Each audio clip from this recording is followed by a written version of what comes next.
If you are someone who likes theater or looking for some backstage talk, let's close the curtain and open the mic for Stage Volks podcast. I am your host, Ian. In this episode, we are going to interview a talented young soprano, Réka Szabó. She's a member ensemble of the Konzert Bern. With her stories, she will encourage the people who want to work in theater as an opera singer. Now, ladies and gentlemen,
meine Damen und Herren, Mesdames et Messieurs, Ladies and Gentlemen, Réka Szabó. Hello. Is it right pronunciation? Szabó? Réka Szabó. Réka Szabó. Szabó. Szabó. Szabó. Szabó. Réka Szabó. Hey, it's not bad. It's good, but I see the progress. How much you did in this 2-3 years after, right? Is it? Yeah, I mean, it was 2017. Yeah. And I was a mezzo-soprano. You was a mezzo-soprano, but now you are a soprano. Yeah, that's a really good stories we have to share later. Yes. It's incredible how the voice is like developing age by age. I mean, how progress, how the way, Yeah, but I really found someone who sang. I heard people who sang sopranos, and then they changed it to mezzo-sopranos. But rarely I heard someone who's from a mezzo-soprano and changed to soprano. Oh, really? Rarely I heard. Wow. Yeah, but I think it's really good. Yeah, of course. It's really good. It suits you very much when you're singing sopranos repertoire. Yeah, exactly. And I could really work on my middle voice, range, middle range, exactly. And now I can build up more and more, and yeah. Yeah, cool. It's really good. So Réka, introduce yourself. Where are you from? I'm from Hungary. Hungary. Which city? It's called Zsámbék. Zsámbék. Yeah, exactly, Zsámbék, and it's really next to Budapest. So it's that area. And my parents has a restaurant there. Oh, wow. Restaurant in Zsámbék. In Zsámbék, yeah, exactly. And I always, when I was younger and next to the school, I was always helping them as a waitress. And during the summers, it's a family thing when we are together. And we just help each other. How many siblings do you have? I have one brother and two sisters, actually, because from my father's first marriage, there is a sister, an older one, and the younger one also. So actually, we are four. Four, yeah. Four children. So you are the youngest. I am actually the oldest. The oldest after one. after my sister, yeah. Okay. The half sister. Let's call half sister. Your father exactly. married first someone. Marriage, yeah. Okay. But we three. We are I am the oldest. You are the oldest one. Yeah, exactly. Because you take care of the other siblings. Sisters. And I was always the one who tried to show the way, try to really, it was really hard actually to be the oldest one, because both of them were like, what Réka is doing, and they really got it, because I can see now how they are developing and how they are also look at something and how they are doing something that I was always like next to the school, dancing school, drama school, choir. So I did a lot of stuffs. And I can see now that they are also like hardworking and so these kind of things. And yeah, it was important. And how makes you want to sing? Actually, I was 10 years old. I started, and I had a piano teacher. Okay. So I started as a pianist. A pianist, I mean, I was 10 years old, so I just, what's the C, what's the D, how is it? I really didn't know how it's, and I was really bad. And my teacher asked me, hey, Réka, let's try if you're just singing the melody and then you try to play. And when I started to sing the melody, she was like, oh, wow, I mean, do you want to sing more? And I was like, yes, please, let's me sing. It's better. And then we just switched the lessons to sing. And I got singing lessons from her. And slowly I started to develop. And first I went to the choir school, and then it was really good. After I went to a called Konzert, it's like conservatory. And then I went to university. So it was really like naturally, yes. And you go into and I was classic always music. But first it was mainly musical, pop, and this kind of. Oh, really? Yeah. So and you also, were singing pop songs? Yes, and pop songs and musical songs also. Musical songs? Yeah, because what is your first musical aria? It was the which role? Oh, wait. Oh my goodness, I have to think. Sound of Music? No, I think it was Elizabeth. From who? Musical Elizabeth. Yeah, Elizabeth musical. Yeah, whatever. And also there was a Fame musical where my first role was Serena, and she was a really naive girl. What is the melody? Can you maybe humming? Oh my humming goodness. a bit? No, wait. How was it? I don't know. You don't know? I forgot it. I forgot it. Jesus, it was for a long time, and I just remember that I was really fond with acting also. Yeah. And how I can be on stage somehow. I always wanted to be on stage. Yeah. And I remember, and I don't know that. Yeah, I really remember.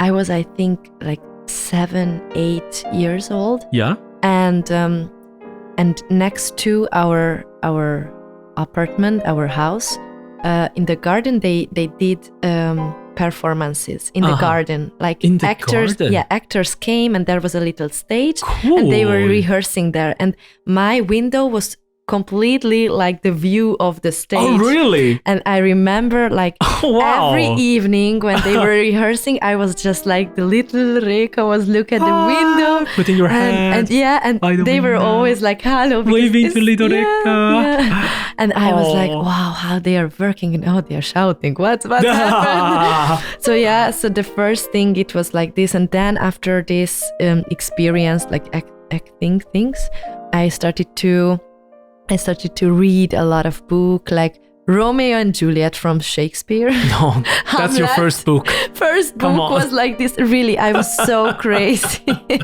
And I didn't understand any word, but I just, yes, I also want to learn how is it, you know? Yeah, it was really, really nice. So from very young, you already started to be interested on stage. Yeah. Stage performance. Yeah, exactly. And also for the restaurant, a lot of actresses came, and we were kind of like a base, you know, for them, because they were rehearsing and they were really famous actors. Your actresses. restaurant is theater clubs. Exactly. It was like a base for them. Wow. And they were always, so I was always around this kind of people, and I think it also gave me a lot, you know. Yeah. I just want this. Hey, that's nice. That's really nice. Yeah. So where's the theater in your town? In my town, actually, we have an old church. Old church. Yeah, called Romtemplom. Yeah. It's like really an old church and really ruined. Ruined? Yeah. By Whoa. there was lightning, there was war, there was so yeah, it's a crashed church, but so beautiful. Yeah. And near the church there is a stage also. Oh, there. okay. And they supposed to have performances like jazz things, and also so it's a really cultural center. Yeah. Wow. Actually, it is. Zsámbék was really cultural. Wow. So yeah, it started like that, and then the mayor of the city, he got to know that I'm singing, and sometimes there were some events, you know, and they invited me to sing there, like musicals and pop songs and this kind of stuff. But they enjoyed it so much, and also folk songs I sang a lot. Folk songs. Hungarian folk songs. Yeah, Hungarian folk songs. Exactly. Can you give us an example? Tavaszi szél vizet áraszt. This is the Queen. Also on the Queen concert. Freddie Mercury sang this. Wow! Yeah, in Hungary, I think, this is a really famous one. Wow! Yeah. Hey, I didn't notice before. Yeah. I mean, it's just, if I really wanna go back to the past and how I started, it's really started in this kind of, with this kind of things. But then, how could you fall into this opera pit? Yeah. You know, I was always that child who wanted more and more, and okay, how I can develop myself more. Okay, dancing. Okay, several dancing classes like ballet, step, and really like a lot, musical dance, modern dance. So a lot. And after there was this drama school experience. Drama school? Yeah. And after the drama school, I was like, oh yeah, this musical thing is really great. But I want to know more about singing, how I can use the body, how this Pavarotti, I didn't know what. Oh, wow. Okay, when you start. When you start to sing the opera, you don't know Pavarotti. Yeah, I didn't know. That's good. I didn't know, but when I was listening the recordings of him, I was like, oh, something is really just touching me. And then I was like, hey, how he used the body, he has a huge, enormous voice, how I can also do this. I want to know how I can do this. So then my parents just thought, okay, then maybe we just going for a classical teacher, and we ask her that you are allowed to sing classical or not, you are able to do it or not. So I went for a teacher, and she definitely told me that, wow, you have a a voice. You have the voice. Have a voice. And probably you should start to sing, try to sing this classical. Yeah. And I was a little bit like, oh, okay, let's try. But I was skeptic of this, that how I can do this, and I was 18. Wow. And yeah, I tried the conservatory, and it was successful because it was really successful because I developed so much in Budapest. It was in Budapest, a really famous conservatory. It's the Ferenc Liszt University. At least the head of the country. Yeah, exactly. Yeah. And it was the preschool of the Ferenc Liszt, university. It's really famous in Hungary. Yeah. Okay. And then I just I wanna develop more, and this was my goal always. How I can be just know more about singing. This kind of curiosity of singing and fanatism and operas. When I saw an opera, I was like, wow, it's like the emotions and everything is like more than in a musical. I mean, in a musical, it's also we are all working with emotions. Yeah, of course. But in an opera, it's more deep. It's more, for me, it's more, it's just. People not people. Once there was a stage director from the drama told me that he came to see my opera and he cannot finish the shows because it's just, the stories is too easy. It's too easy to guess what happens next, and I cannot stay in the theater to watch the stories that I already can guess. So he just went away from my opera, and he write to me the message, say, sorry, I have to take the cab. It's just too boring for me. I'm apologize for that. Wow. Yeah, but for singers, for opera singers, I do feel that opera is something it is precise. It is everything there already, written or not. But you have to find so much things inside yourself to fill up this precised form. I think that's how makes the opera beautiful, because every good singers, they have it.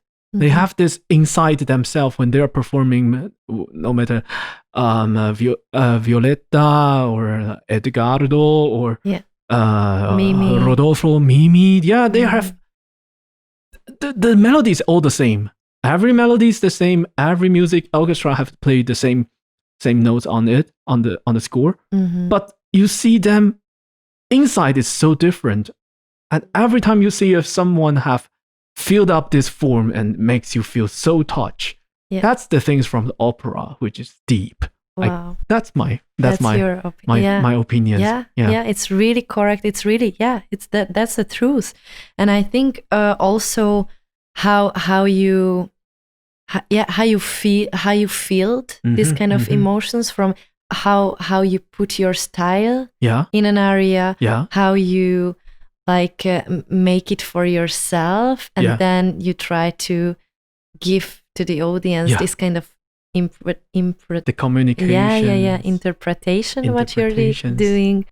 It's so important, because then you make something what is like originally just you can give. And this give thing, everybody say that I want to give something, I think it's a cliche thing, but yes, we want to give something what is like doing something with the audience, what is like after a show they are starting to questioning what happened, why it happened, why she sang it like that, why she chose that way to give for us. So it's really important, I think, that to give and how to give this kind of Did they ever say anything to your dream, your parents, your family? What I think they are very supporting you. Yes, definitely. Always. Yes. They were always believing in this kind of dream what I have, that I want to be on stage, I want to be a singer, and yeah, my mother and my father and my grandmother. Oh my goodness, my grandmother. She was the one who was like pushing me a bit more than my parents. Yeah, she was always the one who was like, Réka, yes, you don't want to practice today? No? She was like, no, today, Granny, today I want to play something. I want to just hang with my...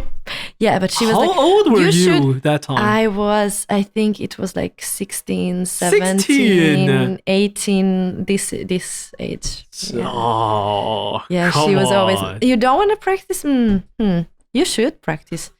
Wow. Okay, thank you. Yeah, so she was also really... But because she... Oh, that's a very different granny, I think. Yeah. I think in that...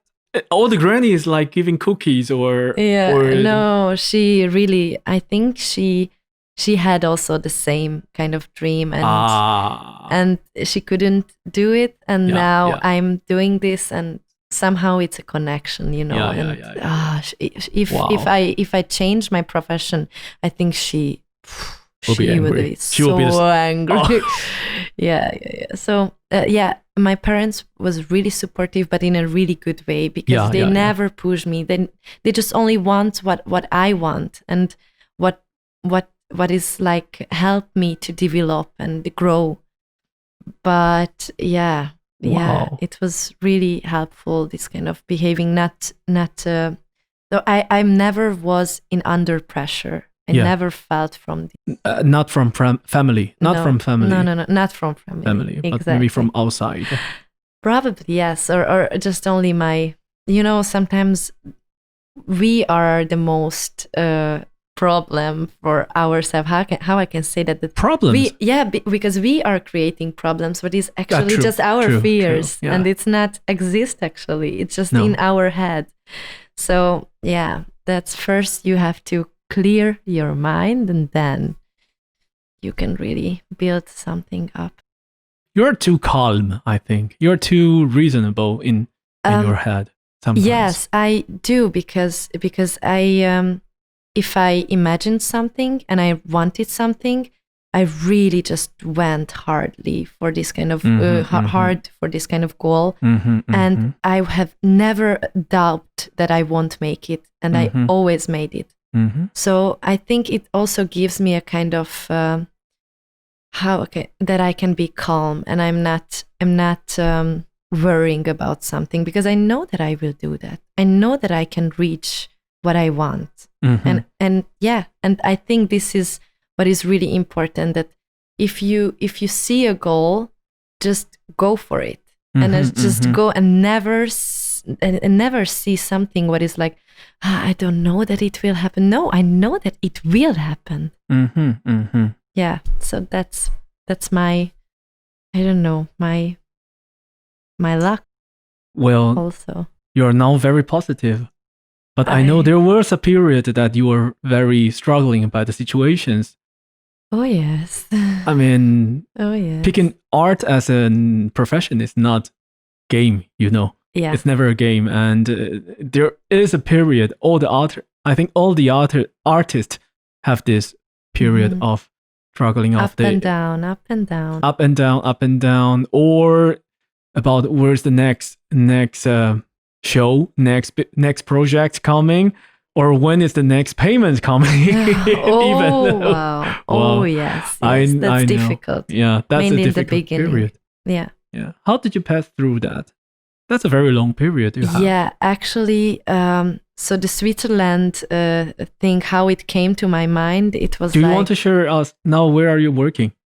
Yes, now I'm working in Bern, Konzert Bern. Yeah, and it's a huge thing. As a soloist singer. As a soloist, yeah. Soloist singer. In the quiet, like half of in the ensemble also I am in, because I'm doing actually 3 production in this season. Which 3 productions? Can you tell us?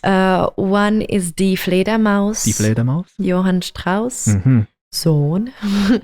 And the other one is Janufa, Janacek. Janacek. Okay. Yeah, and the other one is Parsifal, Wagner. And the roles, Adele, I'm doing in Fledermaus. Do you speak Czech? Czech? I a little bit. I mean, I'm not speaking, but you can sing. I can sing it. I can read it. Good. And also, I have really good coaches. From the Swiss Opera Studio, I have Marek Pavlicek. Thank you so much, actually, because I was Marek. Marek. Our Marek. Marek. And because I was so like, hey, Marek, I got this role in the Janufa Jano I'm doing. Yeah. And it's not a big role, but it's really important because actually yesterday I told to the director, if Jano is not coming, the story would be happy end. Yeah. But Jano is coming and the whole story is like poo. Yeah. Okay. So and I called Marek, hey Marek, can you help me to pronounce this Czech? Because we have quite the same things in Hungary also. Okay. But in a different way. Yeah. And so he was a big help when I started to learn this role. And now we also have in the theater a coach who is like also working with us. Cool. And I should invite him to come to the podcast too. Yeah, Marek. I think so. Marek also. I think he's going to be here another semester. He's already here. He's here, I know. Yeah. So is this his last semester? Probably. Okay. Okay, I should invite him soon. Well, anyway, I can go to Biel to have that with him. So, and Parsifal, I will do the second Blumenmädchen, also this Blumenmädchen part, what is pretty difficult. My goodness, this is Wagner. Thank you so much. Thank you, because I learned a lot. Often I find out the German composers, when they written the opera with some character without name, they are not easy at all. The non-name is like the three Mädchen in the Madame in the Zauberflöte. Yeah. Jewish in the Richard Strauss Salome. Yes. Those things are never easy. Jesus. You think, they are just playing someone without names, but come on, they have fucking difficult ensemble part exactly in the show. And you have to work more than mainly sometimes in a main role, you have to work you have to work more and you have to work with others, exactly. And if one of them are and then if one of them is failed, you're just okay. Preparation is pretty longer always. Why should I do that? Yes, I mean, it's insane sometimes. So yes, these three big things, hopefully. And how do you end up here? Yes. From Hungary to Switzerland. That's a very far trip. Yeah. A very far trip. It is, but it was the best decision ever. Yeah. And when I heard about the opera studio. How did you hear about the opera studio? I had, I did a TV show in Hungary called Virtuoso. You did what? I did a TV show. I was participating, that's the right. I was participating for a TV show. Yeah. It's called Virtuosos, and actually Placido Domingo is a supporter of this kind of show. So he's like really, he's a name. Okay. And I was in the semifinal actually. Sorry. So what's the show? Is it a competition? It's a competition. And it's classical classic music only. Yeah, exactly. Okay, cool. It's a classical competition in Hungary, and I think now it's international. But probably I'm wrong with this. But it's really good, and it really gave me a lot of strength. How I can move in front of the camera, how I should be prepared, before a show like this, and how difficult it can be. It is difficult. TV live shows could be very, very difficult. It was sometimes really hard to do it, and but it was fun. I learned a lot, and the jury was really, really great also, and I'm so grateful to them. And this time after, I think I went. No, this time was exactly when I was one day in the TV, and the other day I had to go to Switzerland to this opening day. The opening. What is open day? the open day to come to visit the school. To come to visit the school. So it was like one day in the studio and the other day on the train and the 3 days in Switzerland and then go back. Okay. And the cameras was like waiting for me on the station. And they filmed that I arrived and yeah, it was crazy. I felt myself like in Hollywood, I just arrived and and the cameras waiting for me. I felt myself, oh wow, such a star life. No, but it was a great experience. So yeah, it was hard this period, but I knew that I can make it. I knew that I had here also this positivity that, okay, I will do it and I will make it. And I was traveling to Switzerland alone, not without my parents, without, I was like, yeah, I can do it. I'm strong enough. Yeah. And when I arrived here and I was singing also here, the director of the school, he told me that, wow, they would be really grateful if I would come to the Matthias Behrens, yes, and Franco Trinka. Oh, both of them? Both of them. Mainly Franco was the one who was like, please come back. Please come back because we will have you things have talent. For you and you have talent. Yes. And wow, and it meant a lot. And I literally couldn't speak in English any word. Franco was the one. You were speaking English now? Yeah, now I do, but before? But before I couldn't. No, not really? at all. Yes, How not come? at all. I really had to speak, and I had 1 month before the school started to develop my English, and I did, I didn't have any language exam, and this 1 month was like the language exam to speak somehow. So when I arrived here, I was like speaking, but in a really broken way. And actually, Franco was the one. Did I know you that time? I never remember you have a bad English speaking issues. But I when How I did you came, fix it? It was Netflix? like really, Netflix. Yeah, also Netflix. But actually, I was just always in Hungary. When I was in Hungary, I always tried to order in English. When I went somewhere, I was speaking with friends in English. Cool. So I really tried to. You tried to fix Yeah. And also when I had my this what is this exam, or what is this Prüfung, Aufnahmeprüfung? I don't know. Audition, yeah. When I had the enter exam. Yeah. Okay. Franco was the one who was like, yeah, so Réka wants this, and Réka is like doing, and he was speaking like really like literally everything, and I was like, yeah, yes, yeah, nine, yeah, yes, yeah. Really couldn't say anything. So thank you, Franco. You were there that time, and you fixed also this kind of things.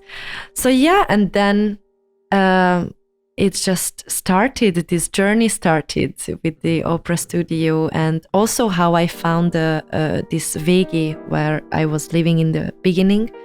So the girl just saw me in the TV show. No. And she wrote me that, Réka, I know that you are coming to Switzerland, to Biel. I was also in the same, she was also in this in the same city. City. And she was coming from Switzerland, but she's mother is Hungarian. So it was incredible, this connection. And she wrote me that, hey, there is a WG in Bern, so you can take it, and yeah, I would give this room to you, and so it was really nice. Anna Sofia Bonino, for free. Not for free, but very cheap. Yeah. Damn. So, yeah, it was really luck. My whole life is you know how much is the payment for Switzerland? Yeah, it's so expensive. Really. Yeah, but I think it's worth it. It's really worth it. There's so much chance you can find here for stage. I think so. So then everything was really settled up, and then I started school and working, and wow, I developed so much. Very much. Yeah. And yeah. And the first semester you already got an audition for Konzert Bern. I think so. It was on February, exactly. Have you also done the audition for the Bill Soltun? Yeah, yes, and I also got role from them. But then Konzert Bern. Yeah, Konzert Bern was definitely stronger. Crush. It's definitely clashing. Yeah, it was like totally crushing. So I had to cancel the solo tour and Bill thing because of Konzert Bern. But I think it happened. It's their business. It's not yours business. It's not. They have to to negotiate with themselves. For sure. The school, the theaters. Yeah. Exactly. So in the beginning, I already got this opportunity. Yeah. And the next year, I was the second or the third semester, I already started in Konzert Bern, and I had the chance to sing also in Il Barbiere di Sevilla as Berta. And I got 2 shows from KTB, and it was like a dream came true. Your jump. Yeah. A very big jump. Yeah. From the understudy to became a solist. Exactly. That's the dream story. Yeah. Exactly. In the beginning, you were just understudy for Berta, right? Yeah, exactly. And then the singers. Yeah, I didn't have a chance to try out on stage things. You never had a chance to try out. And it was like incredible. I only had, I think, 1 Sitzprobe with the orchestra. Yeah. And oh my goodness, and it was like I just got that I will do. I had 1 rehearsal with the director, assistant. He explained everything.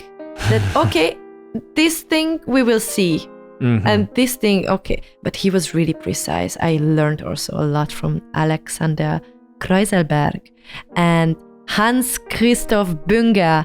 Oh my goodness, these 2 people helped me so much and gave me the faith of everything, you know. I got a big support from them. So both of them work for KTB. Ja, genau. And one is the Studienleiter, Hans Christoph Bünger, and Alexander.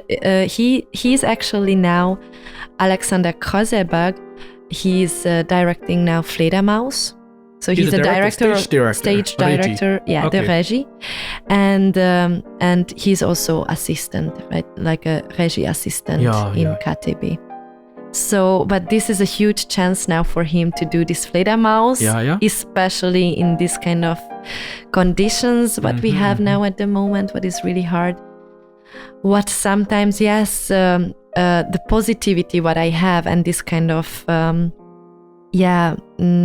optimistic personality and be positive things a little bit like hard sometimes with these COVID conditions, but I try to save and keep this, you know, even if it's really hard now. So before this, have you ever tried other places for auditions? Not at all. You know, everything was just really. Oh, wow. If you're seeing, it was like really. I just only the life and I don't know. I really believe in God. You never fell in some place? No. Wow. Ladies and gentlemen, this is the first time I have someone who in my show or I talk with is never fell.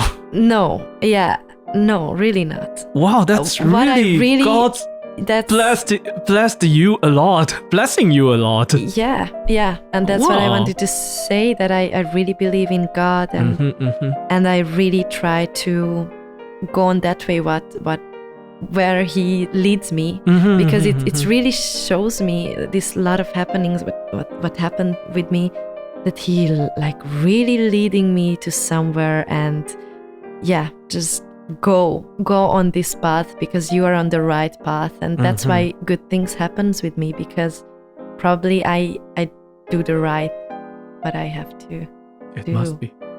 So it's incredible, and I never fell really down from this.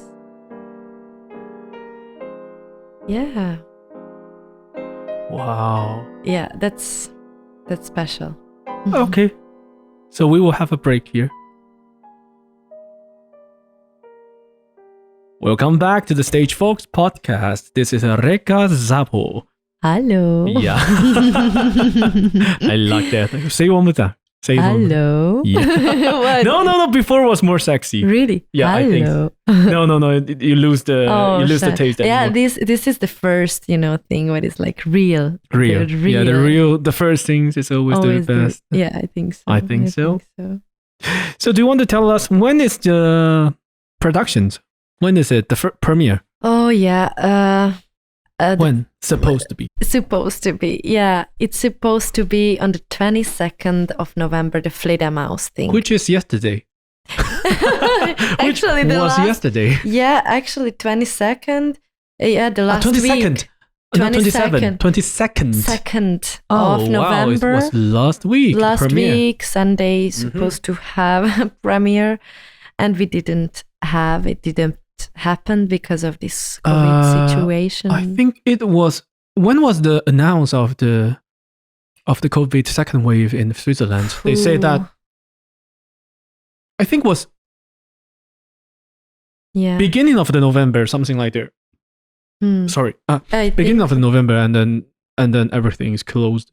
Yeah, exactly. Performance is closed, and everything is locked down again. And it was really difficult to do a production in this kind of conditions because the new regulations always came during when we started to do this production, and it was just really difficult to always be, so that's really important, to always be flexible, to always be really like up to improvise how you can solve the situation, because also with the choir we had a lot of difficulties because one day to the other they had to cancel the choir from the whole show because it's just a risk, and there are no they're not allowed to a lot of people to be on stage. And it was just incredible how we try to solve this kind of problems. And now we are doing actually a little kleine Maus. We called kleine Maus. From Fledermaus to the kleine Maus. With 17 people in the orchestra. 17 people. Wow. Yes. That's very small for Richard Strauss. Yes. And also we are without choir and only the ensemble. So that's the ensemble. That's and the plan. What are they going to do with the choir part? Skip it? When we are, they will skip it. And what is really necessary and what we have to keep, the ensemble will sing it. The choir part. Because there is one or two line what is like important from the choir, and then we put it. Do you know you can ask for extra pay for that? You are hired by solis. I supposed to sing only the solist part, and if they are asking you to sing the choir part, they should pay you. But it's only one or two sentences. But actually, do you know? It's important also. So now we are really doing a little production. Yeah. If we will be allowed to perform, we can open with this. And when the big thing can come, the normal Fledermaus with choir, with big orchestra, we will do the normal production. Tell what us we did. When will be? That's amazing question, but I don't. The next year probably. That's the next a mystery. Mystery. No one knows when. No one knows, and no one knows. This is also a little bit like, I am a positive person. You know that. Yeah, really positive. But too positive sometimes. This, but this COVID situation really, really made me a lot of times to think again, and my fate was a little bit like, ooh. Do you still got paid by the theater, even the lockdown? Yes. Everything is still there. Yeah. No exactly. No reduced. No. Okay, good. No problem. We are still get paid. That's everyone. Good. That's really good. From the ensemble. Yeah. So we really, they are supporting us so much, and they want the best for us. Yeah. But it's really difficult to keep this kind of positivity when you're just getting the new information that this is cancelled, this is cancelled, this is, and you're doing actually a production with GP, Generalprobe, with Hauptprobe, everything, and then you don't have actually a show, So tell us how is it in the GP? GP, we had a GP actually. So general rehearsal. General rehearsal, exactly. Where actually on the GP I was a little bit, it's a really important information. Yeah. If you wear high heels in a production, you don't have to be that stupid that you're wearing the high heels every kind of day when you're rehearsing. Yeah. Because then probably your leg can get tired of these high heels, and I had to wear on the GP sneakers because I could hardly can walk because of these high heels, Oh, that's the first time I heard about that. Oh my goodness! So if it can be a good, I learned, and also the costume assistant, he told me, hey Réka, please just wear the high heels when it's like Hauptprobe, when it's like big something. Not really always. Because I thought, if I wear a lot, then I will get used to it and I will move comfy, it will be comfy. Depends. And it destroyed so much. I had so much leg pain because of this.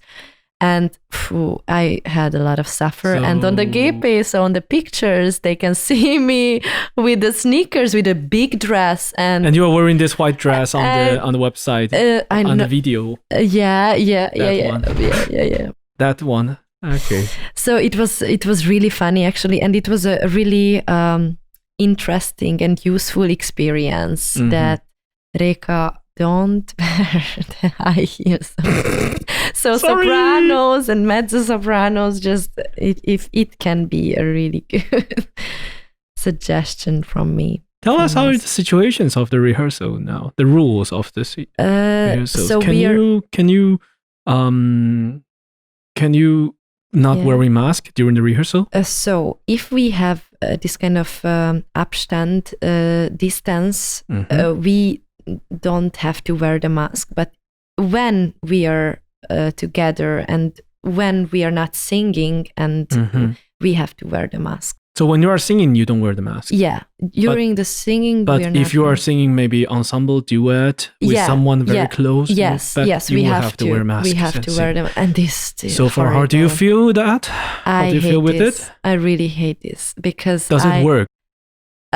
It can work, but it's really hard to sing with a mask, because you can't really give that much because there is something in front of your mouth, and you just it's so uncomfortable. Yeah. And when you wanna like open your mouth, it's just always falling down, and you have to always put it back. It becomes the ching diapers, and then you have to move it back to your nose. Exactly. So I had a lot of suffer with this, and also there is a point in the second aria, Spiel ich die Unschuld vom Lande, where I have to open my skirt. You have to what? Yeah, I have to open my skirt. Probably. How much is the ticket?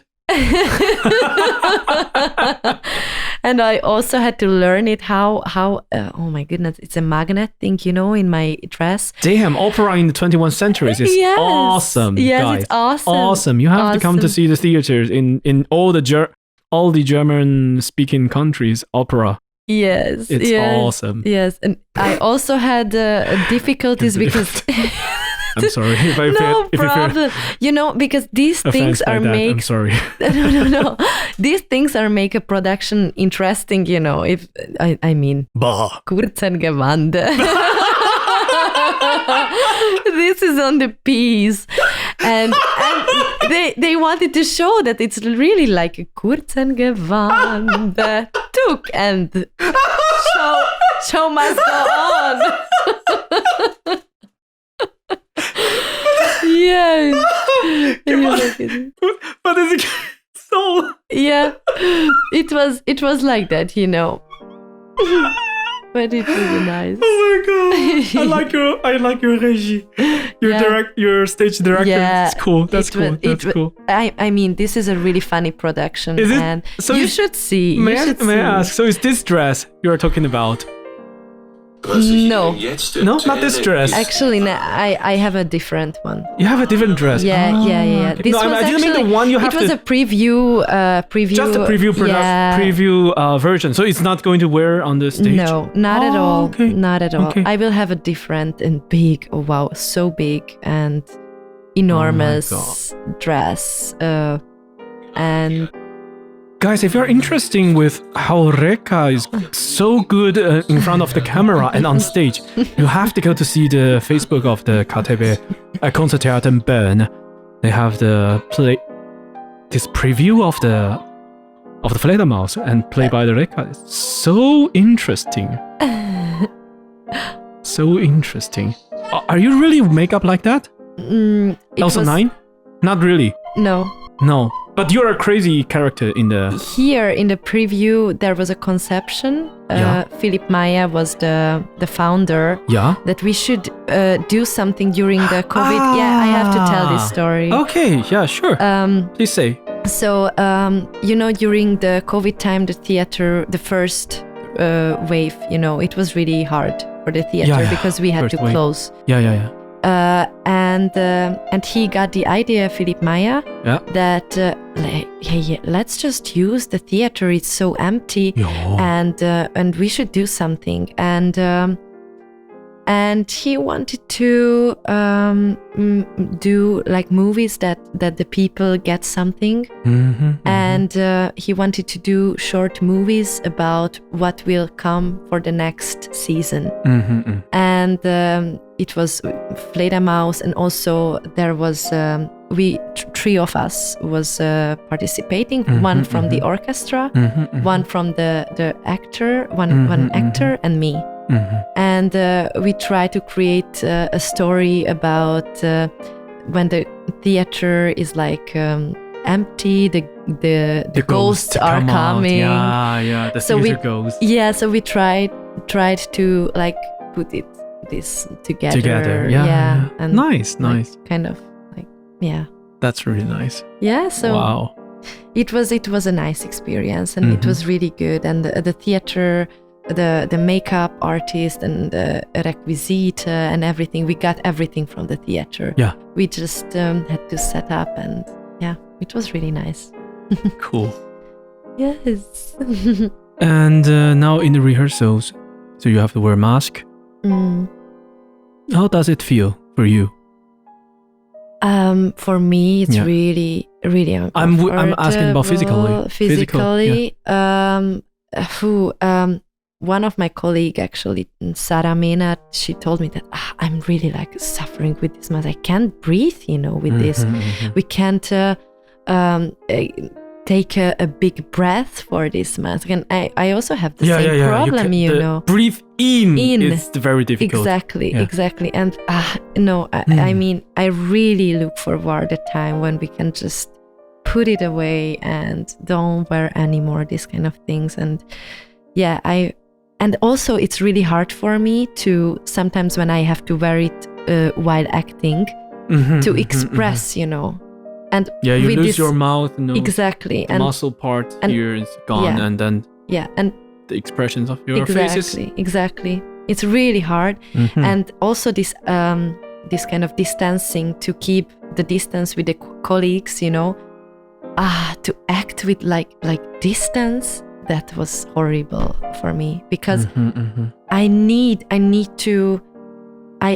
the partner energy to get somehow together, and we create something together. And now it's really controlled with this distancing thing. So it was quite difficult, but I think we do our best, and we try to, So you still continue doing the rehearsal? Yeah. Even after the premiere date? Yeah, because we have to do a little production. So because of our Kleine Maus, of course. So now we are. So you're restaging. Exactly, restaging the whole thing. What is a little bit like. And when is the Kleine Maus going to be? That's a good question. Even Kleine Maus is not sure. We don't know because now there is a new regulation what came up yesterday. Yesterday. That on the 14th of December we are not allowed to perform. And any kind of performance? No. And small? No. Even small. Come on, guys. Yeah, and we supposed to have a performance on the 9th of December, but now it's cancelled. So we won't have a Kleine Maus on the 9th. So probably after the 14th, but I don't want to promise everything because it's changing so much. My personal opinion is this is too much. You don't need to be that controlling to people's. I mean, look at the airplane, look at the bus, look at the train. Everyone is sitting next to each other with mask, and we continue doing that. But why theater have to be shut up? I really don't understand. People need art. You cannot say we don't need art. We don't need to survive by art. But in nowadays, we do need art. Imagine the kids have no art and grow up. Yeah. Culture. I cannot imagine how the kids grow up without those cultural. I know. I was thinking a lot why in the restaurant you're allowed to sit 4 people. It's really people, but it's also really a risk because you don't wear actually the 4 people while eating. They're not wearing mask. You know. Every business is, if you are doing it, open it for the business like economic reason. Mm-hmm. The theater is also a business, and there's people who survive and working for it. I mean, yeah. I mean, it's very sad. It's very sad for artists. Yeah, it's really sad. Artists, it's really sad because a lot of colleagues are now suffering because of this situation, because we are not allowed to use the area what we only can, to kind of like try to spread the art, and we are not spreading this COVID, but we are spreading the culture, to the people, and that's a big problem that the theater is always the first thing what they kind of like closing and what they controlling so much. Yeah. Where actually you would have the opportunity to make it safe. There is opportunities to continue. I think so. And that's a shame that they just not take care of this enough, or I think. So yeah, I mean, I really want to stop this kind of virus. I don't want it. That it's. You mean if you have a power or you have a wish, you have a magic machines that can make your wish come true. You want to stop this. And also with pandemic. This regulation, I know that the people who is like deciding about how we can live in this situation, I know that they also want the best for us, and they also want to stop this. Yeah, I understand. I understand the government is doing this for good reason. Yes, but for good reason. But yeah, there is always a but. That how can we somehow balance these kind of things? Yeah. But yeah, in I don't know, maybe it happened in Australia. I think that they were really in a lockdown for a longer period. Yeah. And I think now COVID is not there anymore because they just did this kind of things. And yeah, I mean, if it's necessary and if it helps or it can stop this virus, why we are not doing that? I know it's a lot of depends on everything, but I would love to get through in this situation. You mean in as Australia? Soon as Australia, exactly, exactly.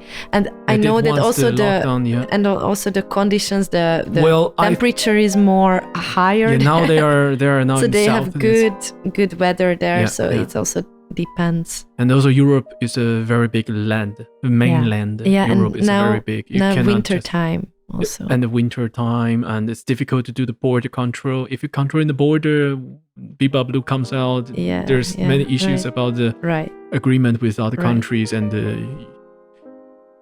European unions. Yeah. I know there are many politics reasons. I know. Yeah, and who am I to talk about this? How is the situations in Hungary now? In Hungary, it's really they are really strict, with the regulations. And how was the daily infections numbers going? It's actually it's now quite okay because they have a kind of lockdown situation, so they are not allowed to go on the street after 8 o'clock in the evening and until 5 in the morning. So they are really have to stay at home. Also, the restaurants are closed. Only takeaway things are working. So also my parents doing this now at the moment. And and I think it helps. It helps a lot. But your parents have a restaurant. Exactly. So during this second pandemic that you only can do takeaway. Yeah. How bad is it for them? It's really bad. Really bad. Because we before the COVID we started a renovation in the restaurant and also a pension part. So they started to renew the whole they just building. spent money to renew. And now everything is a little bit harder because the income is not that much anymore. And also with this COVID situation, they can't plan that far and they can that soon, So they are suffering so much at the moment because it's just really difficult to handle and to make solutions. And it's not easy now but also not just for my family, for everyone. It's not easy. And I hope we will get through this, and I really trust in the everyone who is like working in the healthcare and working on this vaccine, and I hope that we can soon let this case lie away. I think even COVID finished, the vaccine came out, and in this end of the years, if the vaccine is there, I think it will take another 1 or 2 years to have the normal life back. That's right. It's just very endless, this pandemic. You can foresee now, since the March till now and the second wave came. In March, when we see the numbers, we were already shocked by the people dying and the numbers, how fast it's spreading. And now we just seen even more higher numbers. And we don't know how to react. We really don't know how to react. Exactly. It was just, it came really fast, and so fast. It happened, everything happened so fast, and you don't know what happened. You think you do it. No. You do your job, you think. We think that we do our job, that wearing a mask, keep the social distance, and try to not go out. But we didn't, most of my folks didn't have coronas. But you see how people can spray the virus out there. Yeah, exactly. It reminds me, I should not say these stories, but I want to say it. Okay. Tell me. Yeah, so I went to this, and one of the singers, I don't tell the name, but one of the singers, he came to the theater. So the first day we have everyone go on stage and sings, and after that we have coffee times, right? Everyone likes to go to coffee. We talk and sit and blah blah blah blah blah. And this guy started so we ask like, "Oh, where are you from? Oh, you're from there, and how are you?" And I said, "I sing so bad on stage today. I'm burning inside." And I said, "What do you mean burning inside?" "I have a fever, so bad fever now, and I'm now quite dizzy. Whoa, man! You have fever, and you still come to the theater and sing with us?" And I said, "Yeah, but it's not COVID. I think it's not COVID." Wow. Okay, but you better be careful. Yeah, he has a responsibility. You should be responsive to that. To the because others are here. I mean, in the theater, everyone wear mask in the seats, and we keep one seat empty to the next person's, right? So we keep the social distance. We tried, and we have the hand washing, cleaning stuff outside everywhere. So it's supposed to be fine. But in the end, these guys, after 2 days, he go to the doctors again, and the doctors give him a quick test, and they say, "Oh yeah, you got COVID. You have to be quarantined." Oh, jeez. So this guy, he really came to the theater with the COVID, and then we have to all do a test again. All the people who sit around him got infected. Wow. So, like in the second check, because we entered the theater with one check, which is just blood. They take our blood and to see, do you have immune of the virus, and which is really not useful, because in the first check everyone is negative. We thought, okay, no one have the virus, we don't need to worry about that. Yeah. Until this guy, he went to the doctors, and doctors give him this nose nozzle. Yeah, the stick into the nose, and then find out that he has a COVID. And then everyone do the same kind of test and find out 4 more people have the COVID, and we say, okay, now we have to lock down, and everyone have to go back to your B&B hotel, whatever, to be quarantined. You also got it? Yeah, I didn't get the COVID. Okay. But then we do the third test before the quarantine to see if there's any other people, and then we got another 4 guys.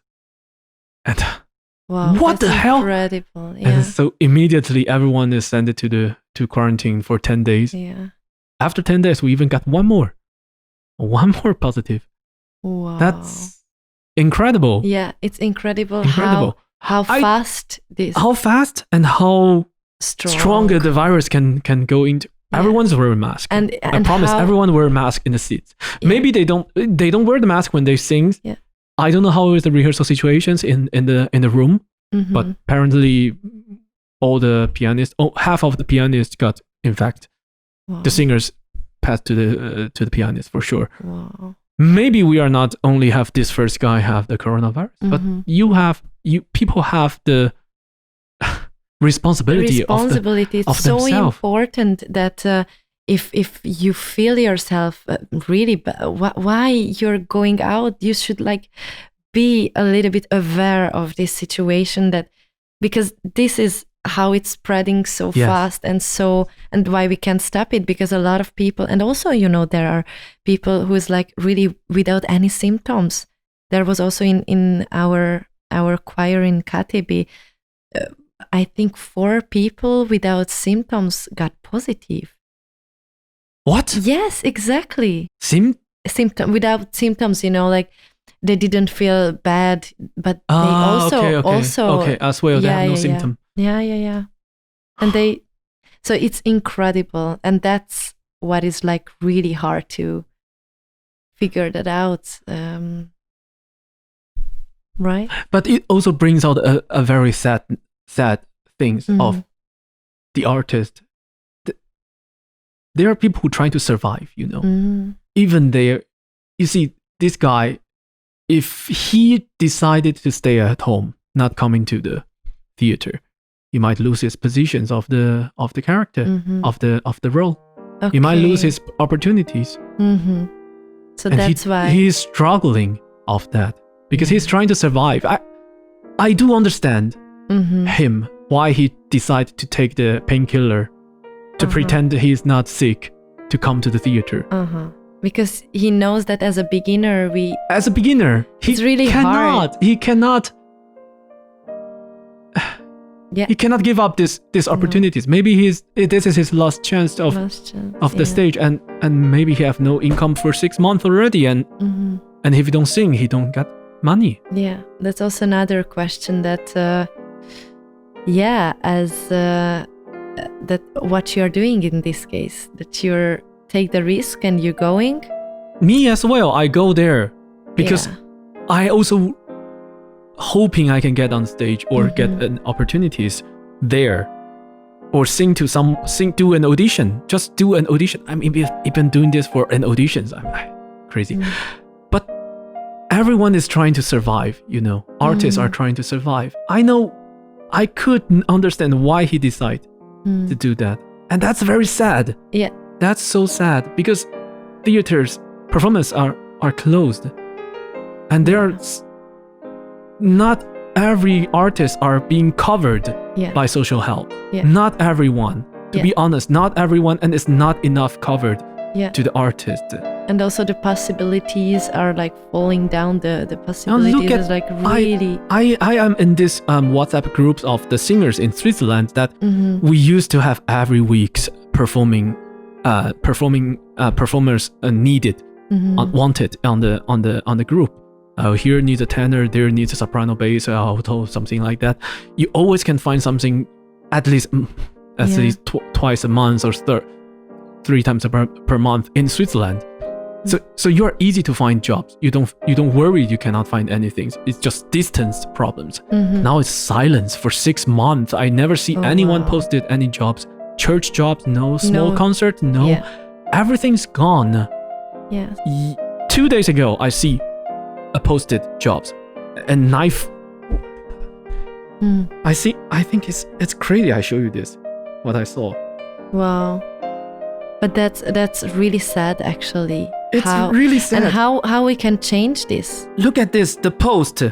Blah blah blah blah blah. We need a tenor and in December for the this small concert you got paid. Please contact me at 8:57 in the morning. He sent a message, and at 10 past 9 o'clock, he said, "Sorry, the job is already gone."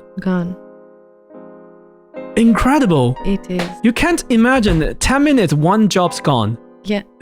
Yeah. Wow. It's just everyone is. Be honest. Really, everyone is hungry. I didn't mean physically hungry, but mindly. Yeah. Artists are hungry now. Exactly. And they take everything. Yeah. And we can't fulfill this kind of channel. You can't fulfill this with the. You can like change the profession. I heard a lot of from a lot of colleagues now, and also like conductors that, and also choreopetators that they wanna cancel and left the job because they have no income from this now, and they have to leave. They have family, and yeah, it's like they got everything from this until now, but now they just see that they can't continue like this. So, and that's really sad in a hand. But I have to also think in another hand that this kind of profession is getting, a lot of people always, like continuously. And this is a kind of also refreshing thing, that who will be able to keep this profession and who is not. It is also a thing. What do you think about this? That the people who cannot continue or wash away from this business. Yeah, exactly. That it's kind of a refreshing procedure in this profession, also because there are many But singers. Is that healthy for any market? I don't know. Yeah, that's also a good question. If I'm washing away by the market itself, like I'm not good enough and there are not enough stage in the normal time, I'm not good enough, I'm not going to survive, and I have to choose to change my profession, I'm agree with it. I'm totally agree with it. Yeah. But during the pandemic, everything is gone, and everything is gone, and we are forcing to stop to perform. We are not that freedom, We are not that free in this pandemic. We cannot just go to just rent a classroom or do this teaching or rent a place to do a concert. We cannot. No. We cannot. This is not fair as what you mean that wash away if you are not good. It's just I cannot perform anywhere. Yeah. You are telling me that I can try to do online lessons, online concert,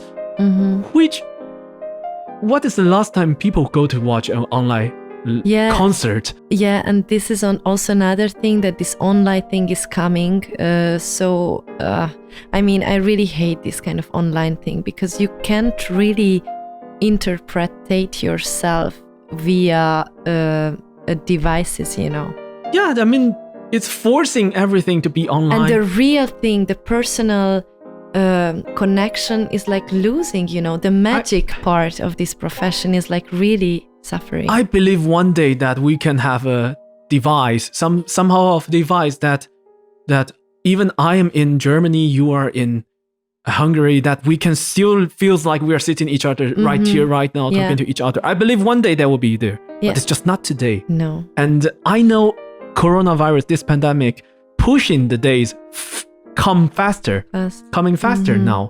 But just be honest, it's not now yet. It's not yet there, and we cannot lie to ourselves that we can do the online show together, online rehearsal together. There are companies trying to do that, but the equipment, the device, the technique is not ready, and those things are not ready. And now I really can tell you that this is my first production, this Fledermaus thing, and I have a main role in this, and it's really hard to kind of like feel that you're working, you're rehearsing, but you don't have a date when you can perform it.